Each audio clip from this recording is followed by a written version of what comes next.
하나님을 친구로 느끼실 때 있으세요, 여러분들? 뭐 하나님 아버지, 주님 뭐 이렇게는 우리가 불러도 친구, 말은 친구라 그러는데 친구로 느껴지실 때가 있는지 모르겠어요. 친구로 느낀다는 게 무슨 뜻이냐 하면은 말 못할 고민, 늘 털어놓을 수 있는 상대가 된다는 얘기예요. 사람이 참 묘해요. 형제간이나 부모 자식 간에도 고민을 털어놓지 못해도 친구에게는 털어놓게 돼요. 그게 친구의 특징이에요. 그래서 하나님을 친구로 생각한다는 말은 곧 내 모든 고뇌, 번민, 그런 말 못할 어떤 경우에는 뭐 수치스러운 부끄러움 뭐 이런 것도 있을 수 있어요. 이런 걸 하나님 앞에 털어놓을 수 있다는 뜻에서 주님을 친구라고 우리가 생각해야 될 때가 있고 또 그렇게 생각될 때가 있는 거예요. 찬송가에서 친구라는 말이 자주 나옵니다만은 말씀드렸습니다. 자, 여러분 건강하십니까? 무병하신지요? 그런 사람도 있고 그렇지 않은 사람도 있을 거예요. 말이 그렇지 정말로 무병하다, 완전히 건강하다 이런 사람 사실은 없습니다. 요즘 우리나라에 102살 나이에 지금도 글을 쓰고 계신 분이 있죠. 요즘도 강연자로 초청되어서 여기저기 바쁘게 불려다니는 철학박사 김영석 교수 같은 어른. 정말이지 완전하게 건강한 분처럼 보입니다. 참 부러워요, 그분을 볼 때마다. 그러나 그 어른도 병을 잘 다스려서 그렇지 아주 무병한 것은 아니다. 이렇게 어느 신문 칼럼에 토로한 글을 제가 읽은 적이 있습니다. 문제는 사람들이 병에 걸린 것을 때늦지 않게 발견하느냐 하는 것이고, 어딘지 몸이 불편하다 싶어서 병원에 가서 진찰해 본 적 무슨 암 3기다 4기다 하는 진단을 받고 절망하는 사람들 우리 주변에서 흔히 보죠. 또 현대의학 기술로는 치료가 불가능한 질병들이 또 허다해요. 또 병을 발견하고도 손을 쓸 수 없는 경우가 없지 않아요. 이런 게 또 문제예요. 치료가 가능하다 하더라도 사람에 따라서는 의료비가 너무 비싸서 치료받지 못하는 경우도 있어요. 또 치료받더라도 몸이 병을 견뎌내지 못하는 경우도 없지 않아요. 이런 게 다 문제예요. 근데 이런 문제들보다 더 큰 문제가 있어요. 그게 뭐냐면 사람들이 병 또는 건강하면 흔히들 몸의 병, 몸의 건강만 생각할 줄 알지 마음의 병은 흔히들 도외시한다는 점이에요. 다 그렇다고는 할 수 없지만 몸의 병은 마음의 병에서 비롯되는 경우가 아주 많습니다. 이건 생리학에서도 증명되는 그런 사실이죠. 예를 들면 암, 거의가 다 스트레스가 원인이 돼요. 여러분 스트레스라 그러면 정신적인 스트레스만 생각하시는데 사실은 육체적인 스트레스, 예를 들면 무슨 매운 음식 또는 아주 자극성이 강한 음식 이런 걸 먹으면은 아주 맵고 땀이 나고 그러잖아요. 그러면 그런 건 피지컬 스트레스라 그래요. 그러니까 멘탈 스트레스가 아니라 신체적인 스트레스, 그게 결국은 스트레스예요. 그런 게 암을 유발한다 이거예요. 그러니까 마음을 편히 먹으면은 스트레스가 없으면은 그런 병에 잘 안 걸리는데 그런 질병들은 거의 다 스트레스에서 비롯되는 걸로 알려져 있어요. 이처럼 다 그렇지는 않지만 몸의 병 중에서 마음의 병이 원인이 되는 경우가 많다 하는 걸 우리가 알 수 있어요. 그런데 사람들이 이걸 등한시해요. 그리고 마음의 병 다스리기를 등한히 하는 수가 많아요. 그래서 문제인 거예요. 아주 무병한 것은 아니다라고 밝혔던 김영석 박사가 병을 잘 다스린다고 했던 말이 제 귀에는 마음의 병을 잘 다스린다는 뜻으로 들렸어요. 그러니까 그 양반은 마음을 잘 다스려서 그렇게 건강을 유지하시는구나 이렇게 제가 이해를 했어요. 건강한 몸은 건강한 마음에서 라는 말도 있지 않습니까? 그런데 사람들이 마음의 병을 소홀히 하니 이게 문제인 겁니다. 몸의 병들 중 치료가 어려운 난치병일수록 그 원인이 마음의 병일 경우가 아주 많아요. 몸의 병들 중 마음의 병과 무관한 병들은 대개 치료가 쉬워요. 그런데 사람들이 말은 건강한 마음에서 라고 하면서 이 마음의 병 치료는 별로 서두르지 않는 경향이 있는 거예요. 마음의 병으로 병상에 알아눕는 경우는 흔하지 않지만 사실은 마음의 병이 몸의 병보다 고치기가 훨씬 어려워요. 몸의 병 때문에 병원에 입원한 환자가 완치되거나 호전되어서 퇴원하는 경우는 흔히 있잖아요. 근데 여러분, 마음의 병 깊어서 정신병원에 입원한 환자 완치되거나 호전되어서 퇴원하는 경우 많이 보셨어요? 제 경험에 의하면 하나도 못 봤어요. 정신병원에 들어간 사람들은 전부 악화되어서, 호전되는 게 아니라 악화되어서 이런저런 몸의 병을 얻어서 일찍 죽어요. 정신병에 걸린 사람들은 70, 80 못 살아요. 절대로 못 살아요. 대개 50, 60 늦어야 그 정도예요. 성경에 의하면 마음의 병은 불치예요. 치료약도 없다고 말씀해요. 성경에서. 왜 그런지 여러분 아세요? 마음의 병이 깊은데도 고뇌하고 애곡하고 울면서 하나님께 치유해 달라고 부르짖지 않기 때문에요. 성경에 따르면. 그래서 너 고뇌하고 애곡하며 울라. 야고보서 4장 8절에 나오는 말씀이에요. 성경이 그래요. 고뇌하라. 번민하라. 괴로워해라. 그리고 애곡하면서 울라.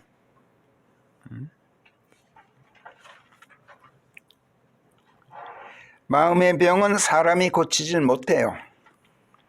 마음의 병을 고치는 치료약을 사람이 발명해낸 것도 아직 없어요. 있어봤자 마음의 병을 잊으려고 마약을 흡입하거나 술을 퍼마시거나 하는 게 고작이에요. 의학 처치도 사실은 정신병원에서 의학 처치한다는 게 무슨 의학적으로 고치는 게 아니라 발작을 완화시키거나 광기를 잠재우기 위해서 신경조직을 마비시키는 게 의학 처치의 전부예요. 사실은. 성경에 따르면 마음의 병님께서만 치유하실 수가 있어요. 마음의 병을 치료하는 약도 성경에 의하면 오직 하나님의 말씀. 예수께서 이 땅에 오신 목적이 무엇이라고 예수께서 친히 말씀하셨던 거예요. 마태복음 9장 12절에서 온전한 자들은 의사가 필요하지 않나니 오직 병든 자들만이 필요하니라. 이게 무슨 뜻이에요? 내가 의사로 왔다. 이 말씀 아니겠어요? 나는 갖기 원하지 희생제물을 바라지 않노라 하신 말씀이 무슨 뜻인지 너희는 가서 배우라. 이는 내가 의인들을 부르러 온 것이 아니라 죄인들을 불러 회개에 이르게 하려고 왔습니다. 이렇게 말씀하셨어요. 죄인들을 불러 회개에 이르게 하려고 오신 당신의 정체성을 설명하시면서 병든 자들을 치료하러 온 의사의 당신을 빗대어 설명하셨어요. 그런데 그게 바로 마태복음 9장 12절 말씀이에요. 예레미야서 30장에 보면 마음의 병이 깊은 이스라엘 민족에게 하나님께서 이렇게 말씀하셔요. 예레미야서 30장 11절부터 15절까지 주가 말하노니 내가 정녕 너와 함께하여 너를 구원하리라. 내가 너를 흩어보낸 곳의 민족들은 내가 모두 완전히 끝장을 내더라도 너를 내가 완전히 끝장내지는 않으리라. 그러나 네가 전혀 처벌되지 않은 채 그대로 두지는 않으리니 단연코 내가 너를 법도 안에서 고치리라. 이렇게 말씀해요. 이스라엘 백성이 하나님을 거역하고 하나님과의 언약을 어기고 하나님의 길에서 벗어나서 패역 안에서 우상 숭배로 타락했죠. 마음의 병에 걸렸던 거예요. 죄를 짓고 하나님을 노여우시게 도발했던 거죠. 그래서 하나님께서 그 백성을 타 민족들 가운데 뿔뿔이 흩어 버리셨어요. 다른 민족들에게 억눌려 살도록 징벌하신 거죠. 그러나 이 응징 자체가 목적이었던 것이 아니라 이스라엘 백성의 병을 고치기 위한 조치였어요. 그렇기 때문에 결국에는 그들을 건져내시고 그들을 억눌렀던 타 민족들을 도리어 멸하시겠다고 예고하신 말씀이 이거예요. 그러나 그렇다고 해서 이스라엘 백성에 대한 처벌을 그것으로 그치고 그대로 두시는 게 아니라 그들을 법도 안에서 고치겠다 이렇게 말씀하셔요. 법도 안에서, 하나님의 의 안에서, 즉 하나님의 말씀 안에서 치료하겠다 이렇게 선언하신 거예요. 하나님께서 의사이시고 하나님의 말씀들이 치료약이라는 것을 밝히신 말씀이에요. 그런데 이 말씀이 이스라엘 백성에게 하시는 말씀이기 때문에 오늘의 우리들 개개인과는 무관한 말씀이라고 생각하기 쉽죠. 그렇지만 이런 태도는 바로 세대주의자들이라고 하는 사람들이나 하는 아주 그릇된 생각이에요. 세대주의자들은 이건 이스라엘 백성에게 하시는 말씀이지 우리에겐 적용되는 말씀이 아니다 이런 식으로 해석하는데 아주 그릇된 성경관이에요. 이런 그릇된 생각을 물리치기 위해서 하나님께서 여기 예레미야서 30장에서 이스라엘 백성을 뭐라고 부르십니까? 너희들 이렇게 복수형으로 부르질 않으시잖아요. 너라고 부르셔요. 단수형으로. 개개인에게 각기 개별적으로 말씀하고 계신 거예요. 그러니까 이스라엘 백성이지만 사실은 나에게 말씀하시는 것이고 여러분 한 사람 한 사람에게 말씀하고 계신 거예요. 하나님께서는 나에게 또 여러분 각자에게 단연코 내가 너를 법도 안에서 고치리라 이렇게 다짐하고 계셔요. 바로 이런 말씀들을 근거로 아까 우리가 읽었던 다윗이 시편 38편 1절에서 오 주여 주의 진노하심 안에서 저를 꾸짖지 마시고 주의 불같은 성내심 안에서 저를 징벌하지도 마소서 하고 간구하고 있는 거예요. 하나님의 진노하심 안에서 성내심 안에서 저를 꾸짖고 징벌하지 마시고 법도 안에서 해 주십시오. 왜? 하나님께서 그렇게 말씀하셨으니까. 예레미야서 내가 너를 단연코 법도 안에서 고치겠다 이렇게 말씀하셨잖아요. 불같이 성내시는 하나님의 진노 안에서 꾸짖고 징벌하지 마시고 하나님의 법도 마음의 병을 치료하는 치료약인 하나님의 말씀들 안에서 저를 꾸짖고 벌하여 달라고 간구하고 있단 말이에요. 그 다음 예레미야서 30장 12절로 가서 하나님께서 계속 말씀하십니다. 이는 네 상처가 심히 깊어서 네 상처가 불치이기 때문이라. 여기서 불치라는 말이 나와. incurable하다. 치료 불능이다. 주가 이같이 말하노라. 불치이기 때문에 하나님 당신께서 친히 치료하시겠다고 다짐하고 계신 거예요. 사람의 의술로는 불치다. 그렇기 때문에 하나님께서 치료하시겠다는 것이고, 사람의 약품으로는 고칠 수가 없기 때문에 당신의 말씀으로, 법도로 치료하시겠다는 거예요. 그 다음 13절로 가서 네 송사를 변호하여 너를 감쌀 수 있는 자가 아무도 없나니 네게는 치료약이 없느니라. 이렇게 말씀하셔요. 갑자기 송사 이야기가 나와요. 자, 마음의 병은 사람과 마귀 사이의 송사예요. 시편 38편 3절에서 다윗은 저의 죄 때문에도 제 뼈들 속에 편안함이 조금 더 없나이다 하고 하나님께 말씀드리고 있어요. 죄에 대한 심판과 처벌은 하나님께서 하셔요. 그러나 죄를 고발하는 것은 마귀예요. 사탄이 하나님 이웃나무에게 죄 진 거 보셨죠? 이렇게 고발해요. 고발자예요. 고소자. 성경에서 마귀를 고소자라고 부르죠.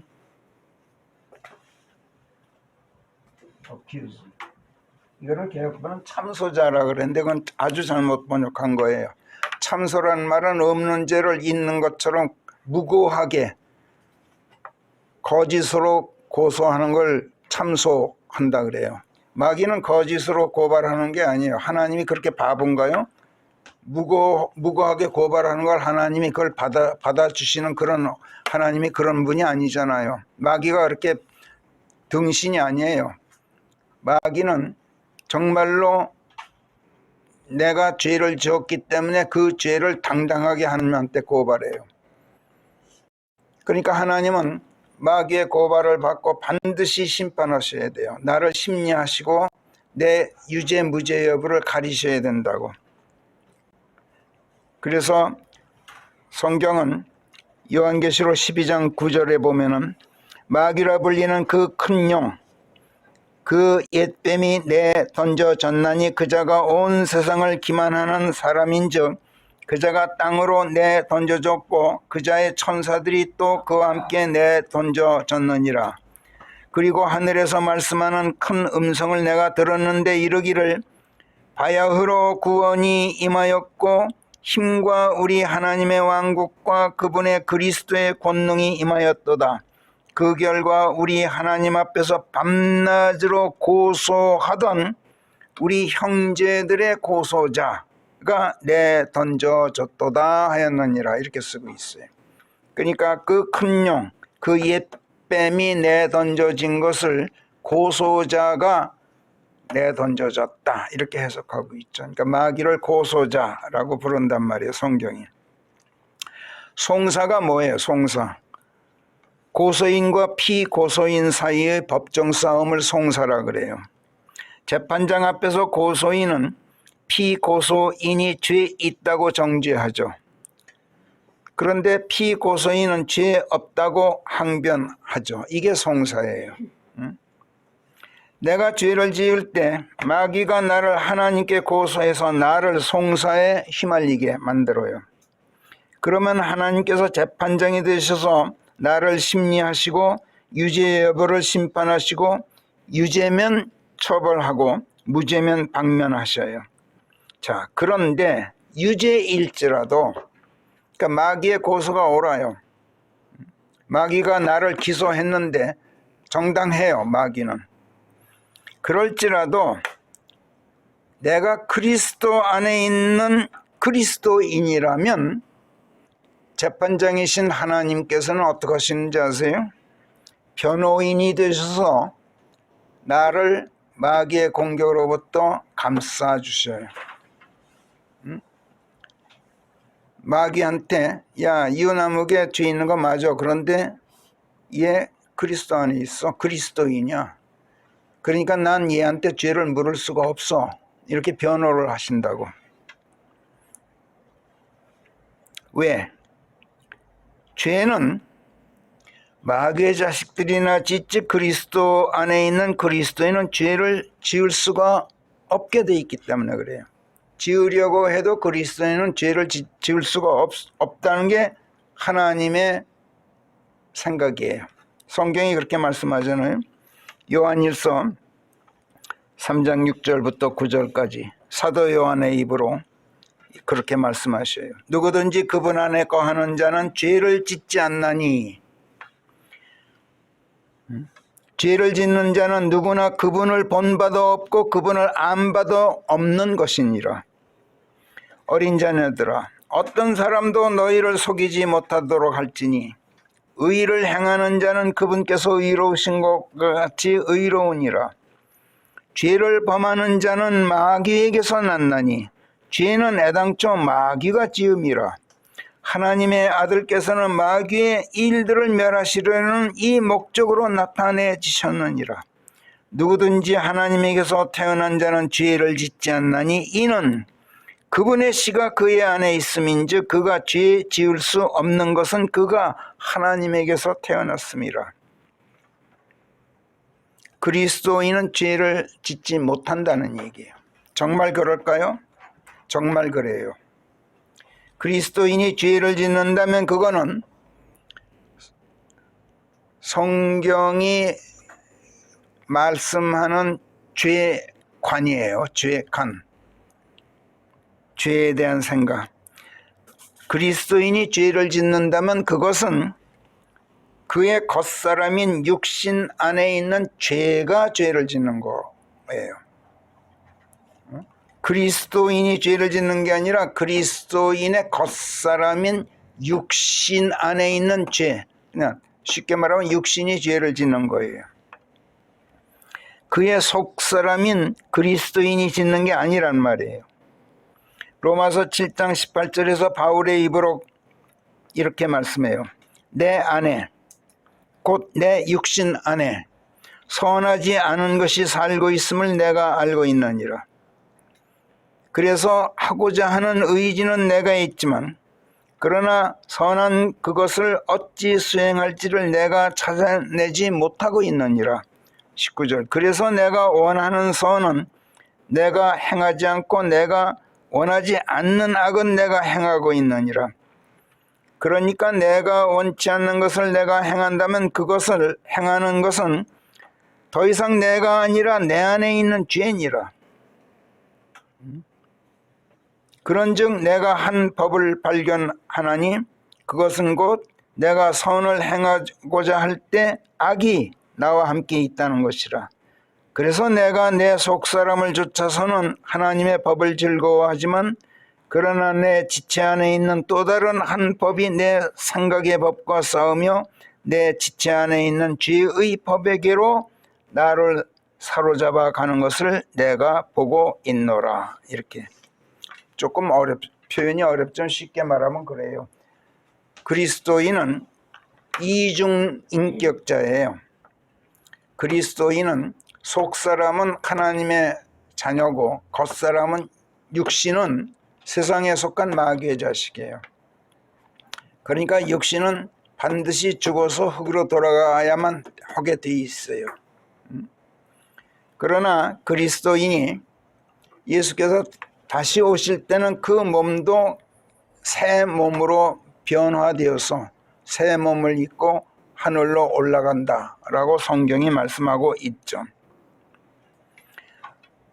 그래서 그리스도인은 죄를 짓지 않는다. 이렇게 요한일서 아까 읽었던 3장 6절, 7절, 8절, 9절이 증언하고 있는 것인데 마귀가 만약 내가 죄 지었다고 하나님께 고소할 때 하나님께서는 내 유죄 무죄 여부를 따지기 전에 먼저 내가 그리스도인인지 아닌지를 먼저 보셔요.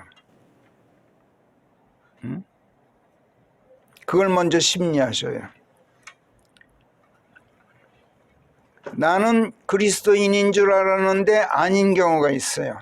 하나님께서는 그거를 훤히 알고 계시죠. 척 보고 아, 얘는 그리스도이냐, 그리스도 안에 있어, 구원받은 사람이야. 나는 속을 수도 있지만 나 자신에게 하나님께서는 속질 않으셔요.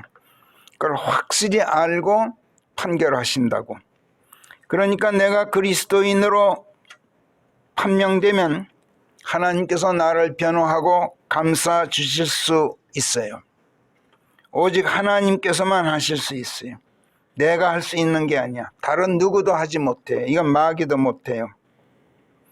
이것을 예레미야서 30장 13절에서 네 송사를 변호하여 너를 감쌀 수 있는 자가 아무도 없나니 네게는 치료약이 없느니라, 이렇게 말씀하신 거예요. 너 스스로는 너를 그 송사에서 너를 건져낼 수가 없어. 나만 할 수 있어. 이렇게 말씀하신 거예요. 자, 그리스도인으로 판명되어 정죄되지 않고 하나님께서 나를 변호해서 감싸주신다면 그것으로 그렇다면 만사오케이가 되는가? 그렇지 않아요. 내 겉사람 안에 있는 죄가 죄를 지었으니 내 겉사람, 내 육신은 처벌되어야만 해요. 그래서 사도 바울은 로마서 7장 24절에서 아, 나는 비참한 인간이로다. 이 죽음의 몸에서 누가 나를 건져줄 것인가 하고 울부짖었어요. 육신의 죄가 인정되면 죄의 대가는 뭐라 그랬어요? 죽음이라 그랬죠. 로마서 6장 23절에서. 그러니까 하나님께서는 내 육신에 사형 선고를 내리셔야 돼요. 내 속사람에게 사형 선고를 내리는 게 아니에요. 내 속사람은 그리스도인이에요. 영원히 죽지 않도록 보장되어 있어요. 그러니까 하나님께서는 죄는 육신이 지었으니까 내 육신에 사형 선고를 내리셔야 돼요. 내가 그리스도 안에 거하는 그리스도인이면서 내 몸을 하나님께서 받으실 만한 살아있는 거룩한 제물로 드리지 않았기 때문에 내가 내 육신을 통제하지 못한 책임을 져야 하는 거예요. 그래서 하나님께서 마귀로 하여금 내 육신을 쳐서 내 몸이 병들게 하도록 하나님께서 허락하셔요. 욥의 경우에서 보듯이. 마귀가 나를 하나님께 고소하는 것은 사실은 이걸 노리고 하는 거예요. 나를 마귀가 내 죄를 하나님께 고소해서 송사를 일으키는 원인은 하나님께 정정당당하게 나를, 내 몸을, 내 육신을 건드릴 권리를 확보하려고 하는 짓이에요. 이것을 예레미야서 30장 14절에서 이렇게 말씀하셔요. 사실은 네 죄들이 불어나 네 패역의 많음 때문에 내가 너를 원수가 가하는 상해로 다치게 한 것인즉 잔인한 자가 가하는 징계로 다치게 한 것이니라, 이렇게 말씀해요. 자, 하나님께서 나를 다치게 했으면 하나님께서 가하는 징계 아니에요? 근데 그렇게 말씀하지 않으시고 네 죄가 불어나서 네 패역의 많음 때문에 너를 내가 원수가 가하는 상해로 다치게 했다, 이렇게 표현한단 말이에요. 그러니까 내가 너를 직접 다치게 하는 게 아니라 마귀를 시켜서 마귀로 하여금 너를 다치게 한 거야, 이런 뜻이에요.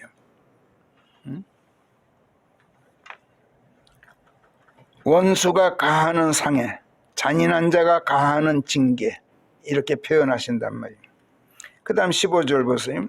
왜 네가 네 고통 때문에 울부짖고 있는지 아느냐? 아픔은 네 패역이 많아서 불치인즉 네 죄들이 불어나서 내가 네게 이런 일들을 하였느니라. 너 고통 때문에 울부짖는 거 그거 내가 그렇게만 한 거야. 왜? 네 패역이 불치이기 때문에 너 그걸, 그 불치를 나만 고칠 수 있기 때문에 내가 그렇게 한 거야, 이렇게 말씀하신 거예요. 내 육신의 죄악, 내 육신의 병은 나 하나님 아니면 누구도 고칠 수 없는 불치병이다. 이런 말씀이야. 그래서 내가 너를 치료하려고 내가 너를 징계하고 아프게 한 것인즉 모두가 너를 살리려고 그런 것이다. 이런 말씀이란 말이에요. 그러니 우리가 할 일은 우리의 아픔을 고뇌하고 슬퍼하고 그 고뇌 속에서 하나님께 울부짖는 일, 이것만이 우리가 할 수 있는 일이에요. 죄의 고뇌 속에서 그 아픔을 고백하고 용서를 구하고 치유를 비는 일, 이것만이 우리가 할 수 있는 일이에요. 그러면 하나님께서 약속하셔요. 예레미야서 30장으로 돌아가서 17절, 주가 말하노니 내가 너를 치유하여 네 상처들을 낫게 하겠나니 내가 정녕 너에게 건강을 회복시켜 주리라. 성경에서 나를 치료해 주겠다, 고쳐 주겠다고 가장 단호하게 표현한 말씀이에요. 예레미야서 30장 17절이. 내가 너를 치유하여 네 상처들을 낫게 하겠나니 내가 정녕 너에게 건강을 회복시켜 주리라. 그러므로 너는 부르짖어라, 고뇌하라, 애곡하고 울어라. 그리고 나를 불러 의탁해라. 그러면 내가 너를 반드시 치료할 것이다. 얼마나 확고한지 몰라요. 예레미야서 30장 11절부터 17절까지 그 프린트 해드린 거 집에서 다시 한번 묵상하세요. 자, 그런데 여러분, 성경 어디를 보아도 다윗이 병들어 앓았다는 기록이 없어요. 성경에. 신구약 성경 66권의 책 가운데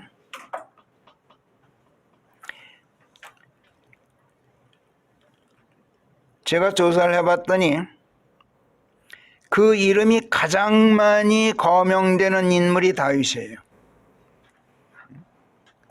1100번이나 나와요. 예수 그리스도 보다도 더 많이 나오고 주, the Lord 라는 단어의 8분의 1이나 돼요. 다윗이라는 이름이. 맨 처음에 나오미라는 여자 아시죠? 여인. 룻기에 나오는 룻의 시어머니 나오미. 나오미가 다윗의 고조 할머니인 거 여러분 아세요? 고조 할머니예요. 나오미라는 여인의 며느리 룻이 남편을 잃고 청산과 과부가 되죠. 그 시어머니 나오미가 야, 너 나한테 있지 말고 시집가라. 너 아직 청산과부 젊은 애인데 혼자 살 수에 없지 않느냐. 시집가라. 근데 아닙니다. 저 어머니 모시고 살겠습니다. 여러분 얘기 잘 아시죠? 그러나 끝내 보아스에게 시집가도록 종용을 합니다. 그래서 이 나오미 시어머니의 조언을 받아들여서 룻이 보아스와 재혼을 하죠. 그리고 아들을 낳았어요. 이때 룻기 4장 14절부터 17절까지 이렇게 쓰고 있어요. 그러자 여인들이, 그러니까 다른 여인들이, 그러니까 룻이 아들 낳는 걸 딱 보고 나오미에게 와서 말하기를 주께서 복되시기를 비노라. 그분께서 이날 그대를 나오미 그대를 핏줄 없이 내버려 두지 않으시고 그의 이름이 이스라엘에서 명성을 떨치도록 해 주셨도다. 이제 그가 그대에게 그대를 회생시켜주고 그대의 노년의 부양자가 되리로다. 나오미가 룻이 난 아들이 그렇게 할 것이다. 7 아들보다 더 나은 그대의 며느리가 며느리를 이만큼 칭찬하는 글을 못 봤어요. 7 아들보다 나은 그대의 며느리, 그대를 사랑하여 그에게 아들을 낳아 주었도다 하더라. 이 여인들이 나오미에 와서 이렇게 칭송하는 거야. 며느리도 어쩜 그렇게 잘 뒀어. 7 아들보다 낫지 뭐야. 응? 그 며느리가 당신을 사랑해서 당신에게 아들을 낳아준 거야. 이렇게 말해서. 그리고 나오미가 그 아기를 데려다가 그녀의 품에 안고 아기의 보모가 되었더라. 할머니가 그 손주를 데려다가 보모가 되어서 길러줬어요. 그리고 그녀의 이웃 여인들이 아기에게 이름을 지어주고 말하기를 나오미에게 태어난 한 아들이 있도다 하면서 그의 이름을 오벳이라 불렀으니 그가 다윗의 아비 이새의 아비인 것이라. 이렇게 돼 있어요. 그러니까 오벳은 다윗의 할아버지예요. 다윗의 아버지는 이새, 이새의 아버지는 오벳, 오벳의 아버지는 보스, 보아스가 그러니까 증조 할아버지 다윗의, 그 다음에 룻은 증조 할머니, 그러니까 나오미는 고조 할머니 뻘이 되죠. 그렇죠? 예. 여기가 성경에서 다윗의 이름이 맨 처음 나오는 곳이에요. 룻기 4장 17절. 그런 다음에 요한계시록 마지막 장 22장에서 또 다윗의 이름이 또 나와요. 집에서 읽어보세요. 그 16절에서 교회들 안에서 이런 것들을 증거하라고 나 예수가 내 천사를 보냈느니라. 나는 다윗의 자손이면서 또 그의 뿌리요. 이렇게 말씀했어요. 예수께서 아침별이면서 또 찬란한 광명이니라. 아침별이면서 찬란한 광명이니라. 이 말은 나는 태양이면서 또 태양 이전의 빛 그 자체다, 이런 뜻이에요. 예수께서 나는 빛 그 자체다, 그리고 태양이다, 이렇게 말씀하신 거예요. 여기서 다윗이라는 이름이 마지막으로 성경에서 등장하는데 이렇게 통틀어서 939절에서 1100번 나와요. 다윗의 이름이. 그런데도 성경 어디를 보아도 다윗이 무슨 병을 앓았다는 기록은 없어요. 다윗이 기력이 쇠하였다고 전하는 기록은 딱 한 군데 나와요. 열왕기상 1장 1절에서.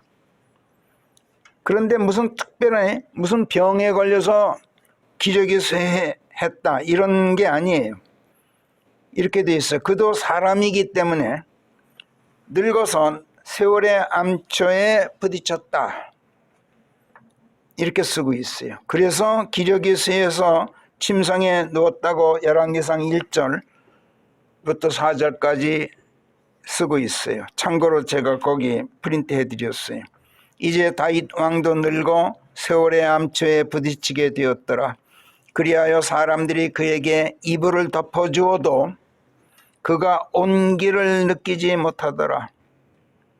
그러므로 그의 신하들이 그에게 아뢰기를 죽은 전하를 위해 젊은 처녀를 구하도록 하시어 그녀로 전하 앞에서 수종을 들게 하고 전하를 정성껏 모시며 전하 품에 안겨 자리에 눕게 하여 전하 깨워서 온기를 받으시도록 하소서 하였더라.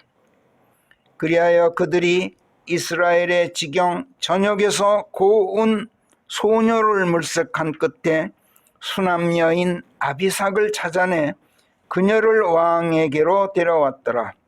그리고 그 처녀가 매우 아름다웠고 왕을 정성껏 모시며 그를 수발하였지만 그러나 왕이 그녀를 알지 않더라, 이렇게 쓰고 있어요.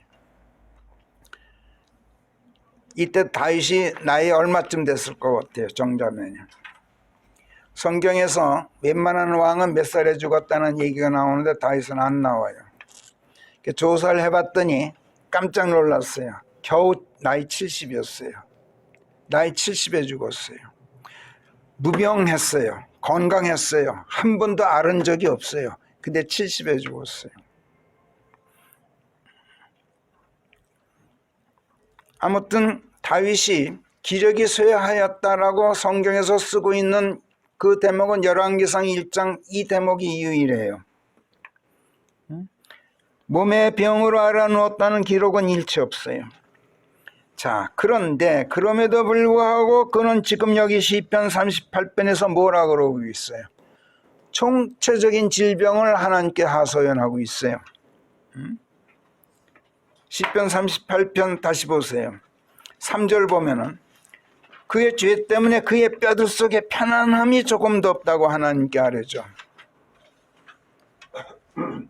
5절 보면 자신의 어린 석음 때문에 그의 상처들이 썩어 문드러져서 악취가 코를 찌른다고 아뢰요. 또 7절에서는 그의 허리가 역겨운 질병으로 가득 차 있다고 하나님께 호소해요. 성경에서 허리는 건강의 중심지, 생식의 센터예요. 또 정력의 센터예요. 그 허리 그러면은 그 신체, 사람 신체의 중심을 얘기해요. 근데 그 중심에 역겨운 질병으로 가득 차 있다고 호소해요. 또 살이 성한 데가 한 군데 없다고 하나님께 하소연해요.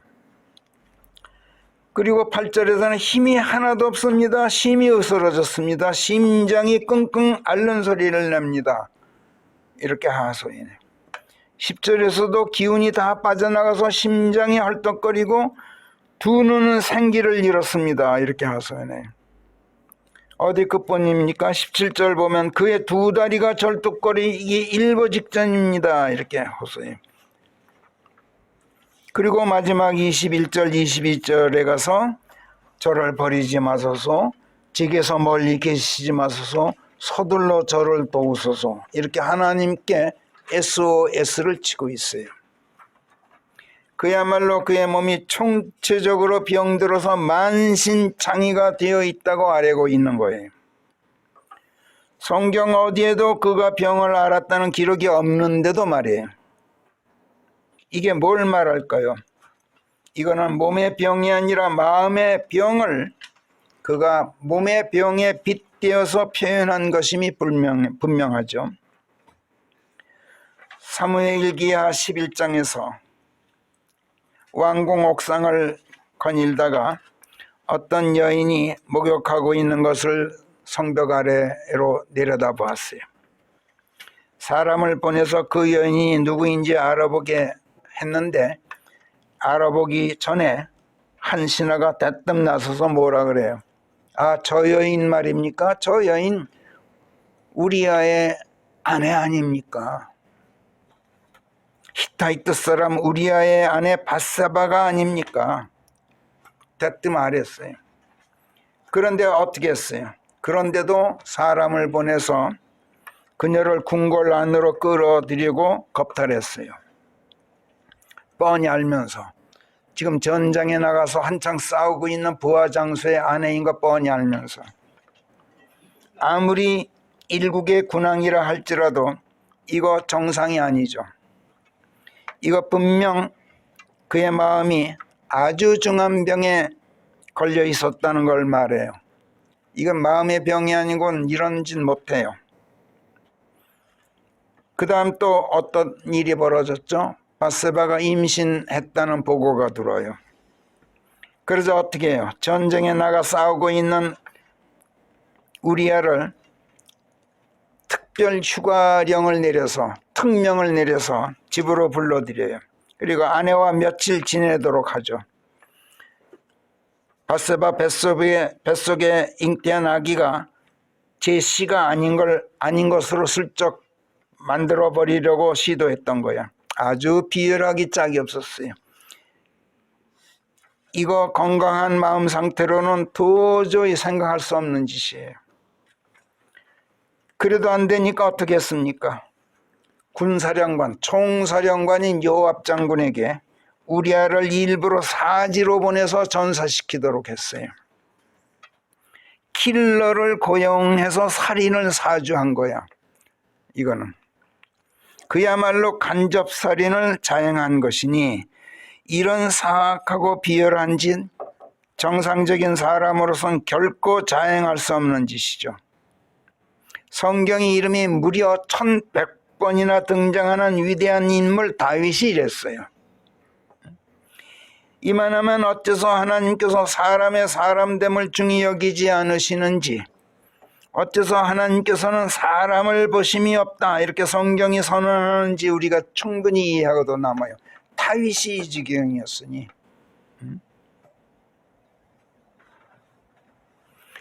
얼굴에 핏기도 가시지 않은 홍한 소년이었을 때 다윗은 막대기 하나에 물매 하나, 돌멩이 5개 달랑 들고 필리스티아의 천하대장수 골리앗 앞에 나갔어요. 그리고 호통을 쳤어요. 너는 창검의 방패를 들고 내게 덤비되 나는 네가 우습게 알고 덤비는 이스라엘 군대의 하나님 만군의 주의 이름 안에서 내게 가노라.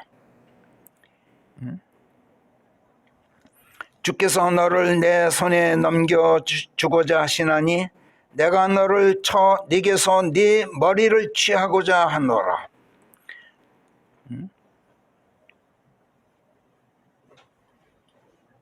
이로써 이스라엘 안에 하나님이 계시다는 것을 온 땅이 알게 하겠노라. 그리하여 주께서는 창검으로 구원하시는 분이 아니라는 것을 여기 모인 모든 자들이 알게 되리니 전쟁은 주의 것이니라. 그래서 그분께서 너희를 우리 손에 주고자 하시는 것이라. 이건 그야말로 머리에서 핏기도 마르지 않은 소년 다윗이 하는 말이에요. 이런 다윗이었어요. 그리고 골리앗을 참수해서 그 머리를 사울 왕에게 갖다 바쳤어요. 이렇던 다윗이 군왕이 되더니, 그러니까 약 30살 때 그보다 훨씬 일찍이 사무엘 선지자를 통해서 하나님의 기름 부음을 받긴 했지만 정식으로 왕위에 앉은 것은 30살이었어요. 헤브론에서. 그리고 40년 통치하다가 70살에 죽었어요. 이렇게 군왕이 되더니 그의 눈에 하나님이 보이질 않았어요. 마음이 단단히 병이 들었던 거예요. 이런 괘씸한 자를 하나님께서 가만 내버려 두실 리가 없죠. 선지자 나단을 다윗에게 보내십니다. 나단이 와서 다윗에게 비유를 들어 말합니다. 어떤 고을에 부자와 가난한 사람이 하나 살고 있었소. 부자에게는 양떼, 소떼가 헤아릴 수 없이 많았소. 근데 가난한 사람에게는 어린 암양 새끼 달랑 한 마리밖에 없었소. 그것도 잡아먹으려고 키우는 가축이 아니라 자기 자식들과 함께 딸 자식처럼 젖먹어 키우는 어린 암양 새끼요. 자, 그런데 어느 날 부자에게 한 길손이 찾아왔어. 그래, 그 길손에게 밥상을 차려줘야겠는데 그 부자가 자기 가축 잡아 밥상 차려주기가 너무 아까워서 그 가난한 사람에게 가서 그 딸 자식같이 키우는 암양 새끼를 빼앗아다가 그걸 잡아서 길손을 대접했어. 이런 얘기를 나단 선지자가 다윗에게 해요. 다윗이 얼마나 분노를 했는지 몰라. 이 얘기를 듣고 펄펄 뛰죠. 사무엘기하 12장 1절부터 4절까지 프린트 해드렸어요. 당장 그놈 잡아다가 죽여라. 펄펄 뜁니다. 그러자 나단이 뭐라 그럽니까? 전하가 바로 그 사람이요. 이스라엘의 주 하나님께서 이같이 말씀하시오. 내가 너를 이스라엘의 왕으로 기름 부었고 내가 너를 사울의 손에서 건졌느니라.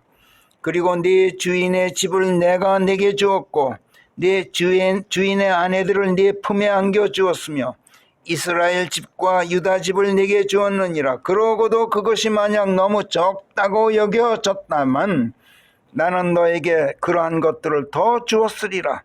그런데 어찌하여 내가 주의 계명을 무시하고 그의 목전에서 악을 자행하였더냐. 자, 이때 다윗이 여러분 얼마나 양심에 찔렸을까요? 필시 이루 말할 수 없는 비애와 고뇌를 느꼈을 거예요. 심장이 찢어질 듯이 괴로웠을 게 분명해요. 마침내 나단 선지자에게 내가 주를 거슬러 죄를 지었소. 이렇게 말하면서 하나님 앞에 꼬꾸라지고 말죠. 이때 다윗이 이루 말할 수 없이 괴로운 번민 속에서 참회하면서 시편 51편에서 하나님께 울부짖으면서 용서를 빌었어요. 12절까지 요약해서 제가 읽어보겠어요. 오 하나님이시여, 주께서는 자애로우시니 저에게 자비를 가지시고 제 범법의 죄들을 말소하옵소서. 저의 패역으로부터 저를 말끔히 씻어주시고 저의 죄로부터 저를 깨끗하게 하옵소서. 이는 제가 제 범법의 죄들을 자인함이오니 저의 죄가 늘 죄 앞에 있나이다. 제가 오직 주께 죄를 지었고 이 악을 주의 목전에서 행하였나이다. 제가 패역 안에서 형성되었음을 통촉하소서. 제 어미가 죄 안에서 저를 잉태하였나이다. 우슬초로 저를 깨끗게 하소서. 그리하시면 제가 깨끗하게 되겠나이다. 저를 씻으소서. 그리하시면 제가 눈보다 더 희게 되겠나이다. 저로 하여금 기쁨과 즐거움을 듣게 하소서. 그리하여 주께서 꺾으신 제 뼈들이 기뻐하게 하소서. 저의 죄로부터 주의 얼굴을 가리시고 저의 패역들을 지워버리소서. 저의 패역들을. 오 하나님, 제 안에 깨끗한 마음을 창조하시고 바른 영을 제 안에 새로 지으소서. 주께서 임하여 계신 곳에서 저를 내치지 마시고 주의 거룩하신 영을 제게서 거두어 가지 마소서. 주의 구원의 기쁨을 제게 되돌려 주시고 주께서 자유하게 하신 영으로 저를 떠받쳐 주소서. 쉽게 말하면 하나님, 제 마음의 병 오직 하나님께서만 치유하실 수 있습니다. 고쳐주십시오. 이거예요. 제가 회개합니다. 여기서 제 안에 깨끗한 마음을 창조하시고 바른 영을 제 안에 새로 지으소서 하고 10절에서 간구하죠. 몸의 병으로 인한 아픔을 호소하고 있는 게 아니라 마음의 병으로 인한 고뇌를 호소하고 있는 게 분명하죠. 이 말씀으로. 왜?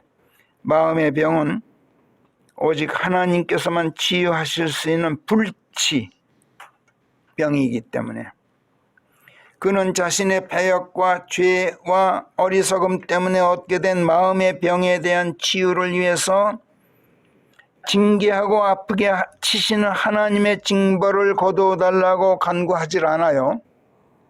1, 2절 시편 38편 1, 2절 보세요. 주의 진노하심 안에서 저를 꾸짖지 마시고, 저를 꾸짖지 마시고가 아니라 저를 꾸짖으시는 건 좋습니다. 그러나 진노 안에서는 하지 마십시오. 저를 징벌하지도 마소서가 아니라 징벌하시되 불같은 성내심 안에서는 하지 마십시오. 주의 화살들이 제 안에 단단히 박혀 있고 주의 손이 저를 아프게 짓누르고 있나이다. 이게 무슨 뜻이에요? 꾸짖고 징벌하시는 것은 제가 달게 받겠습니다. 하지만 진노와 상내심 안에서 꾸짖고 징벌하지는 마소서. 요컨대 히브리서 12장 6절에서 주께서는 사랑하시는 자를 징계하시고 당신께서 받으시는 아들이면 다 채찍질 하신다 하였나니 징계하심을 너희가 견뎌내면 하나님께서 너희를 아들들을 대하듯 대하시나니 아버지가 징계하지 않는 자가 무슨 아들이겠느냐. 모두가 징계를 받는 자들인데 너희에게만 징계가 없다면 너희는 사생아들이지 아들들이 아니니라. 우리에게 있는 육신의 아비가 우리를 바로 잡아줄 때 사실은 그들이 그들 자신의 생각을 조차 우리를 며칠씩 징계하였느니라. 그러나 이분께서는 우리로 당신의 거룩하심을 나누어 가진 자들이 되게 하시려고 우리의 유익을 위해서 징계하시느니라. 이렇게 히브리서 12장 6절부터 10절까지 말씀하듯이 하나님 사람의 욕정이 내키는 대로 저를 징계하지 마시고 사랑의 매로 저를 치시옵소서, 이렇게 간구하고 있는 거란 말이에요. 그 다음에 2절에서 주의 화살들이 제 안에 단단히 박혀 있습니다. 주의 손이 저를 단단히 짓누르고 있습니다. 이렇게 말씀해요. 그래서 어떡하란 말이야. 화살들 뽑아달라는 거야? 천만에. 하나님의 손을 거두어달라는 거야? 아니요. 성경에서 하나님의 화살들이 뭐라고 우리가 배웠죠? 9월달에 우리가 배웠죠. 하나님의 말씀들을 뜻한다고 배웠어요. 하나님의 말씀들은 우리의 병을 고치는 유일한 치료약이라고 또 오늘 배웠어요. 우리가. 그런즉 하나님의 화살들이 심장에 단단히 박혀 있어 아프다고 해서 그 화살들 뽑아내달라고 만약 울부짖는다면 이거 하나님의 말씀들을 거둬달라는 것이니 치료약 필요 없습니다 하는 소리나 똑같잖아요. 그러니 그런 요청일 리가 없죠. 또 하나님의 손은 뭡니까? 우리를 돕고 보살피고 도우시는 하나님의 온정을 뜻해요. 하나님의 손 하면 하나님의 팔 그러면은 하나님의 팔뚝 그러면 하나님의 권능이에요. 하나님의 손 그러면 우리를 도우시는 하나님의 따뜻한 온정을 말해요. 그런데 그거를 거둬달라는 말 기도겠어요? 하나님의 도우심이고 뭐고 보살핌이고 뭐고 온정이고 뭐고 다 필요 없습니다. 이런 기도 일리가 없잖아요. 그래서 결국 이 말씀은 제 안에 단단히 박혀있는 하나님의 말씀, 또 주의 온정으로 제가 인도되고 있으니 그래서 제 양심이 찔림을 받아서 하나님의 말씀에 의해서 제 양심이 찔림을 받아서 그렇잖아도 제 마음이 아프고 쓰립니다. 제가 그렇잖아도 제가 고민하고 애곡하고 있습니다. 그런데 여기에 더해서 하나님께서 진노하고 성내시면서 저를 꾸짖고 징벌하신다면 저는 감당할 수가 없습니다. 이런 호소야. 제가 어리석어서 하나님의 길에서 탈선했습니다. 폐역 안에서 죄를 짓고 병을 얻었습니다. 그 상처들이 깊은 것을 제가 알고 있습니다. 실로 제 허리는 역겨운 질병으로 가득 차 있고 제 살은 썩은 냄새가 날 정도로 성한 데가 한 군데도 없는 것을 제가 잘 알고 있습니다. 그래서 하나님의 말씀 앞에서 제가 꺾였습니다. 허리가 잔뜩 굽었습니다. 하나님의 말씀 앞에서 제가 으스러졌습니다. 힘이 없습니다. 양심의 가책을 받아서 심장이 헐떡거리고 끙끙 앓는 소리를 내면서 신음하고 있습니다. 그러므로 제가 이제 교만을 버리고 하나님 앞에서 낮아지겠습니다. 종일토록 애곡하고 다니면서 회개하겠습니다. 그러니 하나님 제 병을 하나님의 말씀으로 고쳐주십시오. 그러시면 저를 버리고 떠난 제 사랑하는 자들, 친구들이 제게로 다시 돌아올 것이고 올가미들 쳐놓고 죄가 걸려들기만을 기다리면서 제 생명을 누리는 자들이 물러갈 것입니다. 저에게 선을 악으로 갚는 적대자들도 제 앞에 굴복하게 될 것입니다. 오 하나님, 저를 버리지 마소서. 제 패역을 제가 밝히고 제 죄를 제가 고백하면서 제가 고뇌하고 마음 아파하겠습니다. 오 주님, 제게서 멀리 계시지 마소서. 제 원수들이 강대하게 펄펄 살아있고 부당하게 저를 미워하는 자들이 또 번성하고 있는데, 이놈의 코로나 물러갈 줄을 모르고 있는데 주께서 저를 멀리 하시면 제 기도와 간구를 들으시는 하나님의 자비, 그 사랑 어디 가고 없는 것 아니겠습니까? 하나님, 저를 들으십시오. 그렇지 않으면 저들이 저를 누르고 기뻐할까 두렵고 제 발이 미끄러질 때 저들이 거드름 피면서 제게 덤벼올까 두렵나이다. 이렇게 말씀드렸던 걸 하나님 기억하십시오. 오 주, 저의 구원이시여 서둘러 저를 도우소서.